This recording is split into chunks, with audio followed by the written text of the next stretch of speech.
carry her the rest of the way. The likelihood of that happening was very small if Moran was, as Clint stated, at her desk. Kaylin wanted to believe that Tila had exaggerated. She didn't. Moran, she was certain, should not be at work. Not yet. Clint, unsurprisingly, was right. Moran was in the infirmary. Her left arm was in a sling and her wings. Kaylin shook her head. Moran's left wing was a mess. The skeletal structure of the limb itself could be seen, and huge sections of feathers were missing entirely. It looked like half of the Aerians' flight feathers were gone. Aerians, like regular birds, did molt, but they didn't do it publicly. As far as Kaylin could tell, it would be the cultural equivalent of taking a bath fully nude in the market fountain.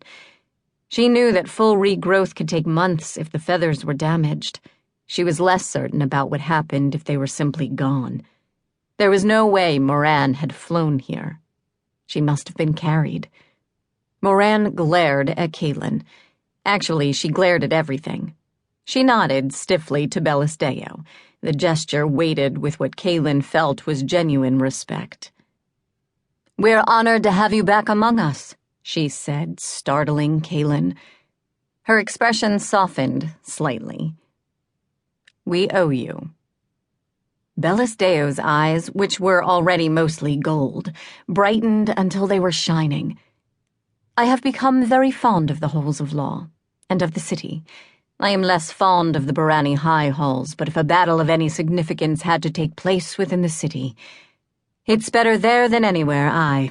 You'll be going on duty rounds with the private?" "I will."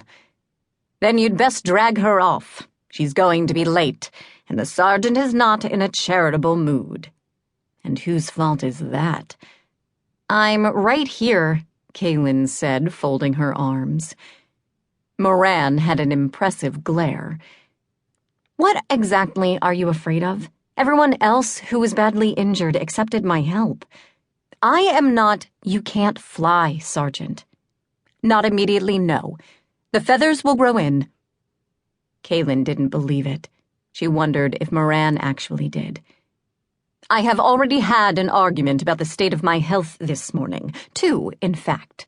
If I did not listen to that giant lumbering cat, and I did not bow to Lord Grandmere, believe that I am not going to blithely obey a private."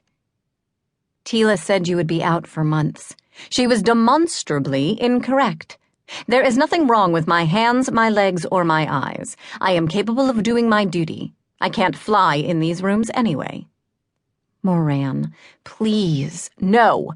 "But your wings. Do you know why I'm a sergeant in the infirmary, Private?" Kaylin did not roll her eyes, though it took effort. "Because you can deal with the injured regardless of their moods or state of mind." "Exactly. You can plead, beg, cry, and curse me. I won't be moved." Kaylin inexplicably felt like crying at the moment. Moran's wings, white and speckled with a brown that almost formed a pattern when the wings were closed, were unique among the Aerians of her acquaintance. "You still have your childish obsessions, don't you?" "Yes." Kaylin folded her arms, refusing to feel embarrassed. Moran's eyes narrowed. They were blue. Aerian blue was not the same midnight as Barrani blue, but it meant essentially the same thing. Moran was angry. Then again, Moran was almost always angry. "Where are you staying?" Moran blinked. "Pardon?" "You can't fly. You can get Aerians to carry you to and from the southern reach, but you can't fly back on your own. Given it's you, I'm willing to bet last week's pay that you don't even intend to try." Moran shifted her gaze. It fell on Bellisdeo. There was nothing else in the room to look at, as the beds were all empty. Bellisdeo held up both hands. "I am willing to face Barrani ancestors, shadows, and death. I am not willing to pull non-existent rank on a private. Please don't ask. I am here on sufferance, with the understanding that I will not interfere with the private's duties."